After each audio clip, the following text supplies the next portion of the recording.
उस बच्ची को इंसाफ दिलवाइए माननीय। उसकी गलती ये है उसके माँ बाप पढ़ना लिखना नहीं जानते। मुख्यमंत्री के जनता दरबार में डीजीपी साहब के यहाँ, एसपी साहब के यहाँ कहाँ चिट्ठियां नहीं लिखा हुजूर। आज मुझे लगता है कि मैं ततवा में जन्म लेके गुनाह किया है हुजूर। आज तक उस बच्ची को इंसाफ नहीं मिला, मर गई। उस बच्ची को इंसाफ दिलवाइए माननीय।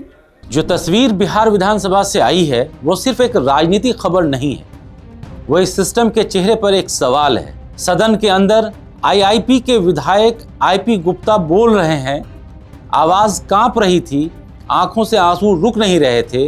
वो किसी राजनीतिक आरोप की बात नहीं कर रहे थे, वो एक बच्ची की कहानी सुना रहे थे। आदाब, मेरा नाम है तारिक और आप देख रहे हैं द हिंदी टॉप। खगड़िया जिले के बिलदौर की एक बच्ची जिसे 3 मई को घर से उठाया गया, मकई के खेत में ले जाकर दुष्कर्म किया गया।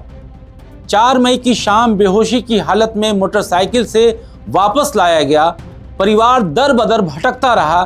थाने में एफआईआर की जगह यूडी केस दर्ज हुआ। आरोप है कि आत्महत्या का रूप देकर मामला दबा दिया गया और आज तक न्याय नहीं मिला। सदन में विधायक आईपी गुप्ता कह रहे थे कि उसकी गलती सिर्फ इतनी थी कि वो ततवा की बेटी थी, गरीब की बेटी थी, उसके माँ बाप अनपढ़ थे। उसकी गलती ये है कि उसके माँ बाप पढ़ना लिखना नहीं जानते। मुख्यमंत्री के जनता दरबार में डीजीपी साहब के यहाँ, एसपी साहब के यहाँ कहाँ चिट्ठियां नहीं लिखा हुजूर। आज तक उस बच्ची को इंसाफ नहीं मिला, मर गई। ये कहानी से उस रिंपा की नहीं है जो 15 बरस की थी। पता नहीं कितने बच्चे होंगे। आज मुझे लगता है कि मैं ततवा में जन्म लेके गुनाह किया है हुजूर। उस बच्ची को इंसाफ दिलवाइए माननीय।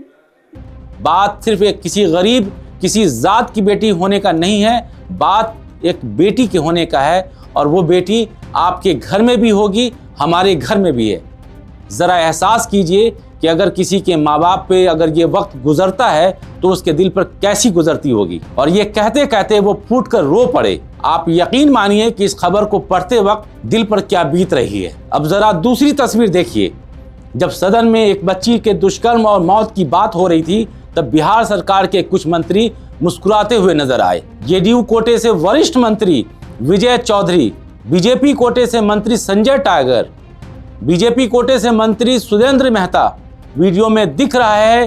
कोई कान में कुछ कह रहा है, कोई हल्की मुस्कान में है, कोई बातचीत करते हुए हंस रहा है। सवाल यह है कि जब एक विधायक रो रहा हो, एक बच्ची के साथ हुए अत्याचार की बात हो रही हो, तो उस वक्त मुस्कुराने की का औचित्य क्या है? क्या सदन सिर्फ बहस का मंच है या संवेदनशील मुद्दों पर गंभीरता की भी उम्मीद की जाती है? हाँ, ये भी सच है कि गृह मंत्री सम्राट चौधरी उस वक्त बेहद संवेदनशील नजर आए, गंभीर दिखे, नोट्स लेते नजर आए, विधायक को आग्रह करते सुनते दिखे। लेकिन सवाल बाकी मंत्रियों पर है।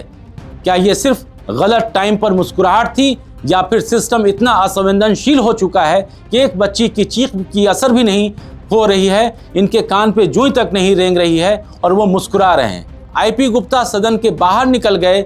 बाहर आकर उन्होंने फिर वही कहानी दोहराई। कहा, महीनों से परेशान हूँ, माँ बाप कर्ज लेकर दर दर भटक रहे हैं। आज भी आरोपी की मोटरसाइकिल उनके घर के सामने खड़ी है और कोई ये पूछने वाला नहीं है कि तुम पर हुए अत्याचार, तुम पर हुए इस जुल्म पर कौन बात करेगा। ये सिर्फ एक case number, UD case number 10/25 नहीं है। ये सवाल है कि क्या गरीब और पिछड़ी जाति में पैदा होना एक गुनाह है? क्या बेटी पैदा होना एक गुनाह है? और सबसे बड़ा सवाल, क्या सत्ता में बैठे लोग इतने भी संवेदना नहीं दिखा सकते कि उस वक्त कम से कम गंभीर रहें? किसी की हंसी का मतलब हमेशा मजाक नहीं होता, लेकिन वक्त इतना गंभीर हो तो चेहरे में से भी जिम्मेदारी दिखानी होती है। चेहरा जिम्मेदारी मांगता है। ये वीडियो सिर्फ वायरल क्लिप नहीं है, ये याद दिलाता है कि सदन में बैठने वाले लोग सिर्फ नेता नहीं, जनता के प्रतिनिधि भी हैं। जब कोई बच्ची न्याय के बिना दुनिया से चली गई और उसका जिक्र करते हुए विधायक रो पड़े तो कम से कम सदन की गरिमा यही कहती है कि संवेदना दिखाई जाए। अब फैसला जनता का है। आप बताइए कि क्या ऐसे संवेदनशील मुद्दे पर हंसना ठीक है या ये लोकतंत्र की आत्मा के खिलाफ है? कमेंट में अपनी राय जरूर दीजिएगा। देखते रहिए द हिंदी टॉप, जहां सवाल पूछे भी जाते हैं और जवाब मांगे भी जाते हैं। आपने हमारा चैनल द हिंदी टॉप अगर सब्सक्राइब नहीं किया है तो हमें YouTube, Facebook, Instagram और X पर फॉलो करना ना भूलें।